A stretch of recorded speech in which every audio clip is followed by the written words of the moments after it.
Mary Ann adjusted June's scarf before school, not knowing this Thanksgiving would change everything. The morning was crisp, the kind that painted windows with fog and made old porch steps creak louder.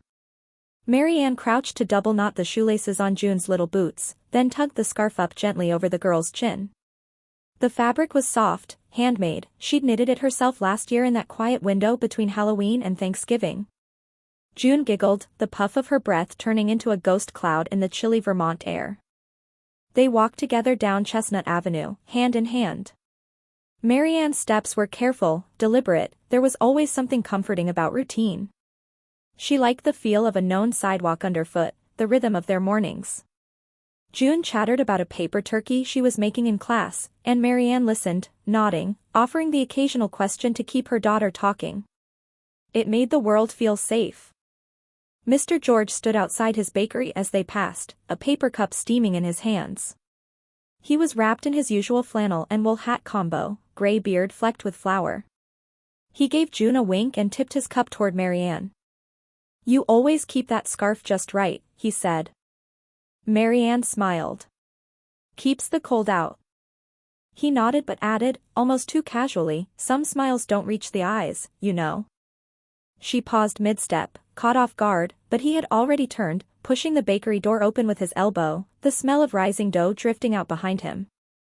At the crosswalk near Maple Street Elementary, Mary Ann bent to hug June goodbye. The girl ran off after a bright, "Bye, Mommy," and Mary Ann watched until the red coat disappeared inside. The lab was quiet when she arrived, save for the faint hum of centrifuges and the tap-tap of gloved fingers on keyboards. Mary Ann slipped into her coat and gloves like armor, ready for the controlled world of blood vials and slides. She liked it here, the numbers didn't lie, and no one expected her to explain why she preferred silence to small talk. By noon, she stepped into Maple Leaf Diner, the bell over the door jangling. The place was lined with vinyl booths and the scent of something cinnamon sweet. Sally, the silver-haired waitress, gave her a nod and poured her a mug before she even sat. "Apple pie?" Sally asked. "Please," Mary Ann said. She sat in her favorite booth by the window. Outside, wind danced with fallen leaves, swirling them like gold coins across the sidewalk. She added a $2 tip before the pie even arrived. Mr. George slipped in a few minutes later, ordering a coffee and sitting 2 stools down. He glanced over once, but didn't speak again. Mary Ann stared at her pie. The crust was warm, the filling tart. Still, she chewed slowly, eyes not really focused on anything. Her thoughts wandered to Charles, and how he'd been leaving earlier, coming home later. The man she once stayed up talking with for hours now replied in nods. That evening, Rachel appeared without warning. Mary Ann opened the door and there she stood, elegant in a taupe coat, scarf tossed just so, holding a box wrapped in thin white paper. "I found something adorable for June," she said, stepping inside without waiting. Mary Ann closed the door, watching her sister-in-law place the box on the kitchen island like it was some kind of offering. "You don't have to bring gifts," Mary Ann said. Rachel waved a manicured hand. "It's not a gift, it's a suggestion." Mary Ann raised an eyebrow. Rachel leaned against the counter. "Have you ever thought, maybe Pinebrook isn't enough for June? I mean, you're always working. She could benefit from a bigger school. Broader horizons."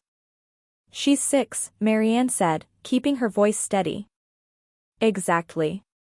Still moldable." Rachel smiled, thin, tight. "Just think about it." Mary Ann didn't answer. Instead, she opened the box and saw a lavender dress, the kind with tiny pearl buttons and a matching headband.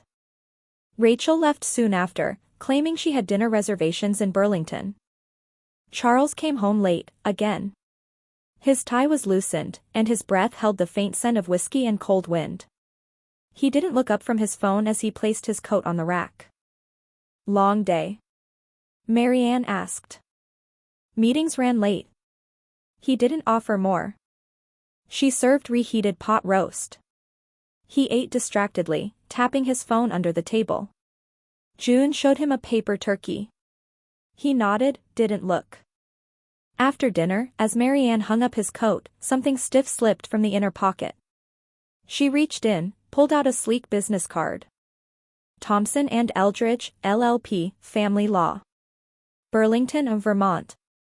Her fingers tightened around the card, a chill spreading up her spine that had nothing to do with the weather. Later that night, June brushed her teeth in her dinosaur pajamas, humming a tune from music class. Marianne tucked her in, smoothing the blankets like she always did. June's eyes were wide in the dim light. "Mom," she whispered, "if I lived somewhere else, would you still be my mom?" Marianne froze. Her breath caught as the question settled in the space between them. She managed a soft, "Of course, honey. Always." June turned over and closed her eyes, but Marianne stayed there long after the girl's breathing slowed. Marianne looks out the kitchen window into the cold darkness, clutching the card, unease rising in her gut. "Mom, do all kids get to choose their mom someday?" June asks, tracing leaves on the frosty window. The question lingered in the morning air, as faint and fragile as the frost clinging to the kitchen glass. Marianne, holding a wooden spoon above a pot of simmering oats, paused mid-stir. She glanced at her daughter, who sat cross-legged on the bench by the window, still in her flannel pajamas. The child's finger had drawn a series of overlapping maple leaves into the condensation. "Why would you ask that?" Marianne asked gently. June shrugged, but didn't look away from the window. "Grandma Evelyn said that sometimes people get to start over. That if you're strong enough, you can make big changes." Marianne's hand tightened on the spoon. She turned off the stove. Outside, the town was already dressed for Thanksgiving. Pine wreaths had been hung on lampposts, and a banner announcing the annual Pinebrook Fall Fair swayed above Main Street. The sidewalk smelled faintly of cinnamon and wood smoke, and most of the shops had small chalkboards out front, pumpkin pies, 2 for $10, hot apple cider inside. As she walked June to school, Marianne caught her reflection in the bakery's window, her own face pale and drawn, eyes slightly hollow. Mr. George waved from inside, flour-dusted and hunched slightly over a tray of croissants. She managed a half-smile. At home, she stood in the hallway, staring at the closet door. Inside hung Charles's coats, untouched since the weekend. She pulled one down, the gray wool one, and checked the pockets again. Empty. But something about his study still nagged her. She entered the small room, careful not to disturb anything. The desk drawer stuck slightly, but came free after a tug. Among folders and receipts was a plain manila envelope. Inside, printed pages, stamped draft at the top. Petition for temporary guardianship transfer, proposed guardian, Rachel Campbell. Marianne sank into the desk chair, heart pounding. The language was clinical. In case of maternal incapacity, child's best interests, temporary housing arrangement, primary schooling in Burlington. Her eyes blurred as she scanned the next page. Rachel's name appeared again and again, always tied to the word custody. The front door opened, then closed. Keys jangled into the ceramic dish by the coat rack. Charles was home early. She stood quickly, folding the papers back into the envelope, and placed it on the desk without hiding it. He stepped into the room a moment later. "You're back early," she said, voice calm. He glanced at the envelope, then at her. "Looking through my things? What is this?" She nodded toward the draft. He ran a hand through his hair. "It's just contingency planning." "For what?" "In case I disappear." "You're blowing this out of proportion." His voice was even, detached. Her hands trembled. "Why would you and Rachel draw up guardianship papers? Why am I the only one who didn't know?" He looked away, jaw clenched. "Rachel's just trying to help. You've been overwhelmed. Maybe not coping." Marianne's breath caught. "Say what you mean." Charles shrugged. "You're tired. Distracted. Working all the time. Maybe June needs more. She has me. She's always had me." He didn't answer. Later that afternoon, Marianne returned from the school pickup to find Rachel waiting on her front steps, clutching a to-go tray of lattes and a festive bag stamped with autumn leaves. "Thought you could use a break," Rachel said brightly. "And I wanted to talk about this weekend." Marianne hesitated. What about it?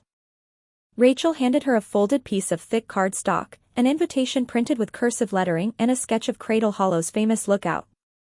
Family picnic. Just us. A little hike, some sandwiches, cider. Tradition. I don't remember that being a tradition, Marianne said. Well, it's time to make new ones. Rachel's smile never wavered. You, me, Charles, June, and of course Mom and Dad. Everyone misses time together. Marianne said nothing.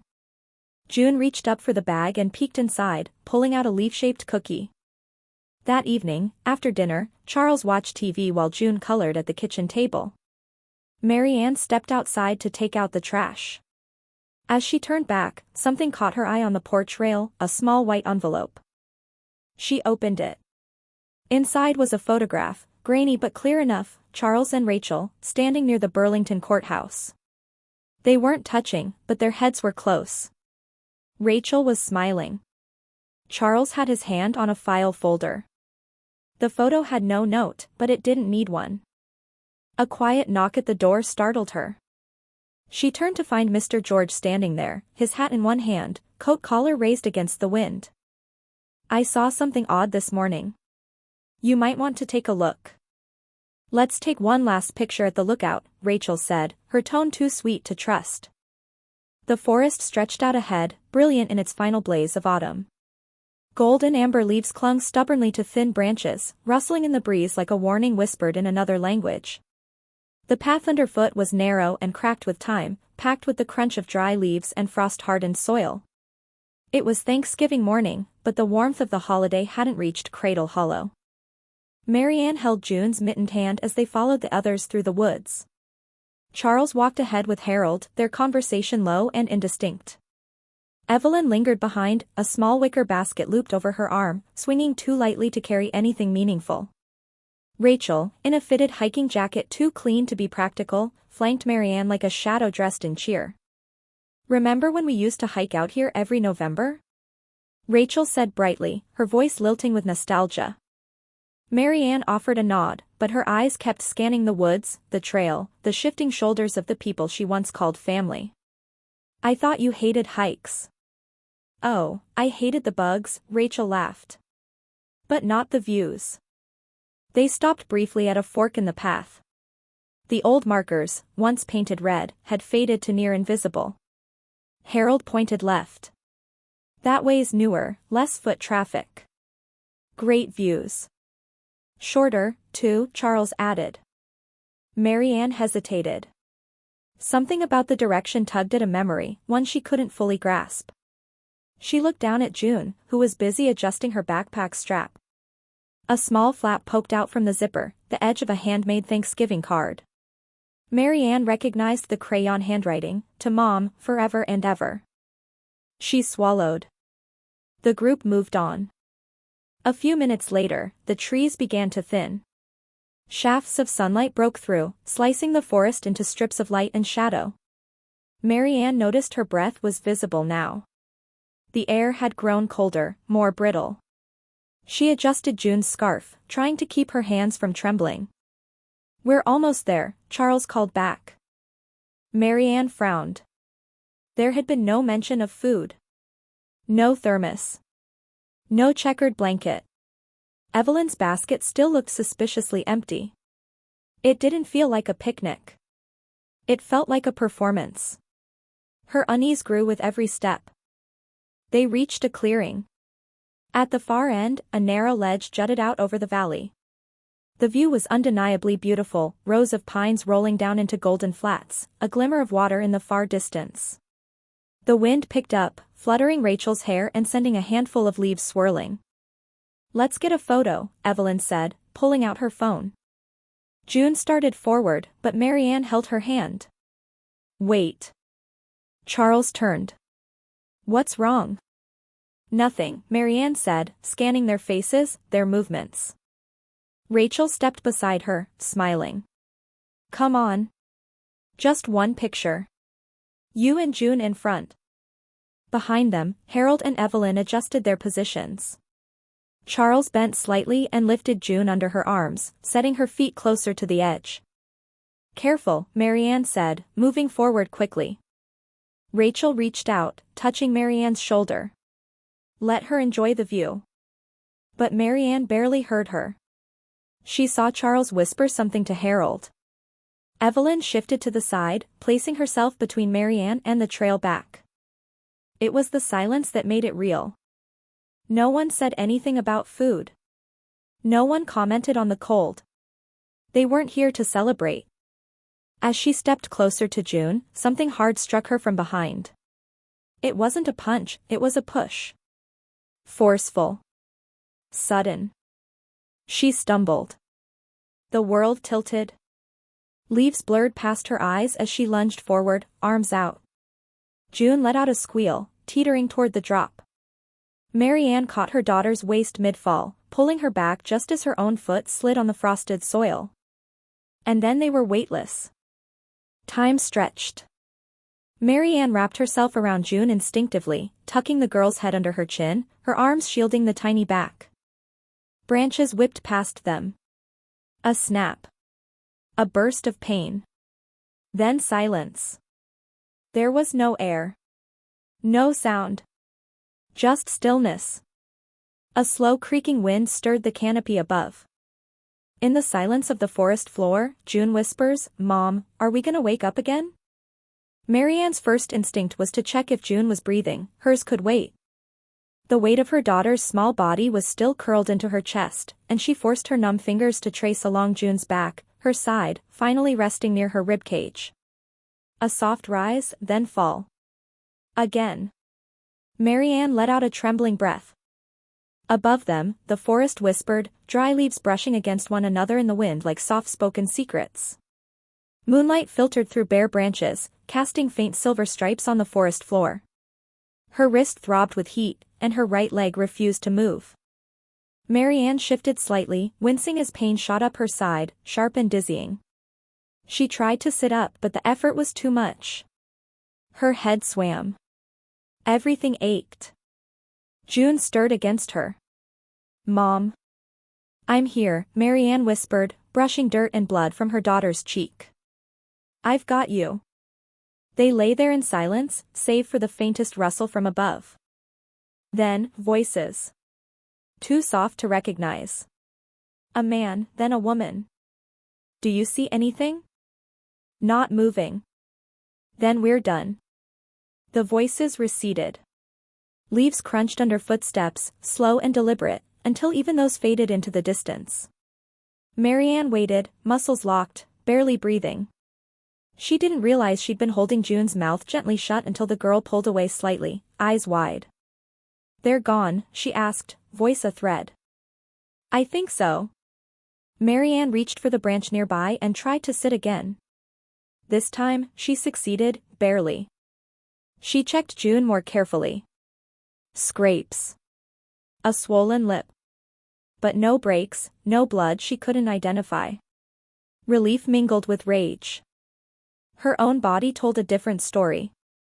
Her left wrist bent strangely. When she touched her forehead, her hand came back red. Every movement felt like lifting a mountain.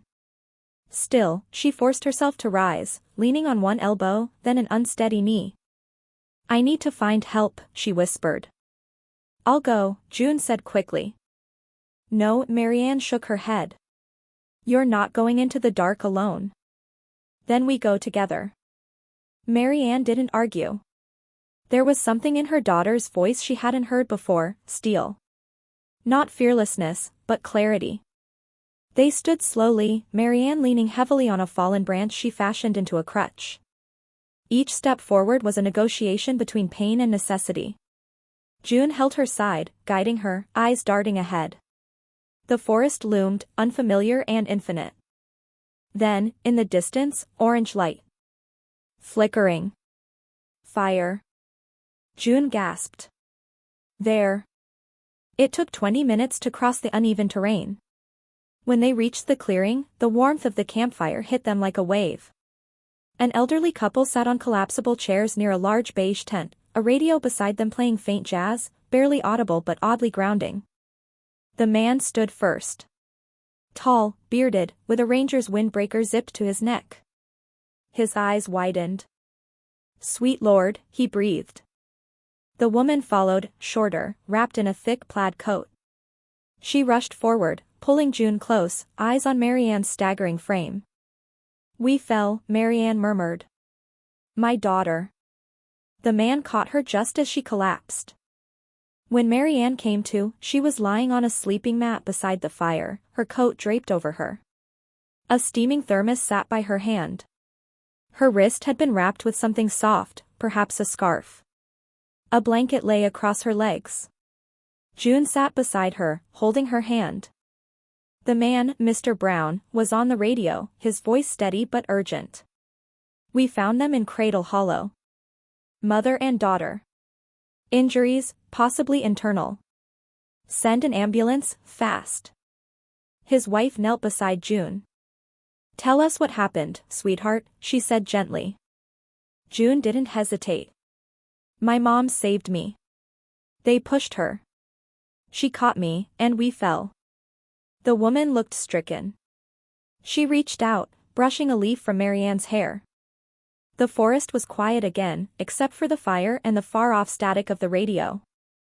Then, breaking through the night like a beacon, sirens. Faint at first. Then clearer. Mr. Brown turned toward the sound, eyes narrowed with relief. "They're coming. You're safe now, both of you. You were right," Detective Miles says. "And you were braver than most people would ever be." The words came quietly, but they landed with weight. Marianne sat upright in her hospital bed, propped up by pillows, her wrist wrapped in gauze, her legs still immobilized. The room smelled of antiseptic and faint peppermint. Nurses had been handing out holiday mints in red and white bowls at every station. Outside, snow feathered gently against the window pane, coating the trees in Everidge with a layer of early December hush. Detective Miles stood near the foot of her bed, holding a slim folder against his chest. His coat was draped neatly over the chair beside him, his shoes still damp with melted snow. He had kind eyes, alert but never intrusive, and a calmness that seemed rehearsed but not false. Marianne nodded once, the movement slow. "I remember almost everything," she said. Even the look in Evelyn's eyes when she handed June that cup of cider. It wasn't warmth. It was a goodbye. Miles opened the folder, revealing printed documents, highlighted lines, a few grainy photographs. He handed her a page. "This is from your husband's insurance provider," he said. "Policy adjusted September 14th. Coverage doubled to $3 million. Charles listed himself as sole beneficiary." Marianne traced her fingers over the date. 2 weeks before Rachel's surprise visit with that lavender dress. "There's more," Miles continued. Rachel signed the witness form on the update. 2 weeks later, Charles visited a family law firm in Burlington. Their client log confirms the meeting. "Mr. George, the baker, gave us this." He slid forward a small, printed photo. It was blurry, taken from across the street, but unmistakable, Charles and Rachel standing shoulder to shoulder, just outside the courthouse. Rachel was smiling. Charles held a folder under his arm. Marianne felt the edges of her stomach harden. They didn't even bother to hide it. "They didn't think they had to," Miles said. There was a soft knock, and the door creaked open. A nurse entered with a tray, orange juice, toast, 2 small bowls of cottage cheese. She smiled gently, placing a peppermint on the tray beside the napkin. "Thought your little one might like this," she said, nodding toward June, who sat curled in the corner armchair, legs tucked under her, a book open in her lap. "Thank you," Marianne murmured. As the nurse left, June set the book down and walked over. She looked up at Miles. "I heard them," she said clearly. "Aunt Rachel told Grandma Evelyn it'll all be easier if Marianne just stays quiet." Miles leaned down, crouching to meet her eyes. "Can you tell me exactly where you were?" "I was behind the stairs at Grandma's house. I was playing spy. I wasn't supposed to be listening, but I remember everything." He didn't write. He just nodded. "That's incredibly helpful, June." You're very brave. She shrugged. Mom's braver. She caught me. Later, after June had dozed off under the hospital blanket, Marianne stared out the window. Snow was beginning to collect on the windowsill. It looked peaceful, too peaceful. Miles spoke again, voice low. We've put together most of the pieces. Charles had motive, financial strain, resentment. Rachel had means. Evelyn and Harold, well, they gave the plan a stage. They knew Cradle Hollow wasn't just for a walk. Marianne didn't respond. We can offer you and June protection, he said. Until this is over. New location. Names if needed. She hesitated. Miles reached into his coat pocket and pulled out a library card, Everidge County Library, newly laminated. He handed it to her. New chapter. Literally. The tears caught her off guard. The phone rang later that evening. Marianne reached for it slowly. Hello? A voice, warm and unhurried, answered. Hey, it's Linda. Marianne exhaled. You heard. I saw, Linda replied. You survived the fall. Now survive the fear. Come here. Stay. We'll bake bread and fix whatever's broken. Even if we have to do it one memory at a time. Marianne looked at June, who was watching her from the bed. She held out her hand. Marianne looked at June. Are you ready to start again? June nods. Only if it's with you. Think of this place as where your new roots can grow, Mr. Whitaker says, handing Marianne a mug of cider. The steam rose gently from the cup, curling into the morning light that spilled through the tall windows of the Evergreen Elementary Community Room. The walls were dressed with hand-painted snowflakes and strings of paper lanterns, each one made by a child in town. The scent of pine mingled with fresh-baked cookies and the faintest trace of old radiator heat. Outside, the snow was still falling, a soft, steady whisper that blanketed the roads, the fields, the lives they had left behind. Marianne cupped the cider in her hands, letting the warmth seep into her palms. I'm not sure I remember how to grow anything, she said. Mr. Whitaker smiled, not in pity, but with the kind of patience that had seen many seasons come and go. That's the thing about roots, he said. You don't see them working. But they do. She nodded, eyes scanning the children racing past the window, boots kicking up powder as they rehearsed their parts for the Winter Lights Fair. June was among them, a flash of red scarf and blue mittens, her laugh rising clear above the rest. She had been smiling more, less careful now, less curled inward. Her drawings had changed too. Trees, stars, and most recently, a girl holding hands with a taller figure under a sky dotted with little yellow lanterns. Marianne had started volunteering at the town clinic 2 weeks earlier. The work was simple, checking vitals, restocking supplies, sitting with older patients who liked to talk more than they needed treatment. One woman, Miss Corinne, insisted on knitting a pair of mittens for June after hearing, "You both came from somewhere heavy." They fit better when they're made with intention, Corinne had said, eyes crinkling behind her thick glasses. At night, Marianne sometimes found herself standing at the back porch of Linda's cabin, staring at the pines. The wind was different here, less sharp, more whisper than howl. Linda had said it from the beginning, you don't have to explain anything here. We just bake, talk, and start over. And so they did. That morning, she and Linda had spent an hour in the kitchen, rolling out crusts for 3 apple pies. The cinnamon jar slipped from Marianne's hands mid-laugh, scattering spice across the counter. June ran in, pointing and giggling, while Linda grabbed a damp cloth. Messy pies taste better, she'd said. It's a rule. Later that evening, the Winter Lights Fair filled the school gymnasium with quiet awe. Candles flickered in mason jars, tables were set with patchwork cloths, and a small stage held a wooden microphone made by the 3rd-grade woodshop. June stepped up with her paper in hand, a little wrinkle in her brow, the kind she made when she took something seriously. Her voice rang out, clear and soft. Home isn't a house. It's a voice when you cry. It's the hands that hold yours. When you're too small to try. It's the smile at the door. And the stars in the night. It's someone who stays. Even after the fight. There was a long hush before the room filled with gentle applause. Mary Ann blinked back tears. Afterward, Mr. Whitaker found them near the snack table, where June had a cookie in each hand. He handed Mary Ann an envelope. Inside was a new library card for June and a note written in careful block letters. Every new name begins with hope. At bedtime, after the fair, June lay curled beneath the handmade quilt Linda had unearthed from her attic. The window glowed faint blue with reflected snow, and the smell of pine clung faintly to the air. "Mom," June whispered. Mary Ann turned, brushing back the hair from her daughter's forehead. "Can I call Mr. Whitaker part of our family?" Mary Ann smiled. "Only if he knows that means he can never leave." Snow falls gently outside as they light a small lantern on the porch. A new chapter begins, unseen but real. Sometimes, healing doesn't begin with answers, it begins with a stranger offering warmth on a cold night, or a child brave enough to speak the truth. Mary Ann's journey wasn't marked by grand gestures, but by quiet endurance and the soft resilience of kindness rediscovered.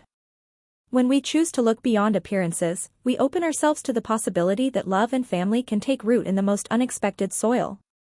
Like the steady glow of a porch light in winter, unconditional compassion has a way of finding us, just when we need it most. And if this story touched something in you, perhaps today is a good day to be someone's quiet light in the dark.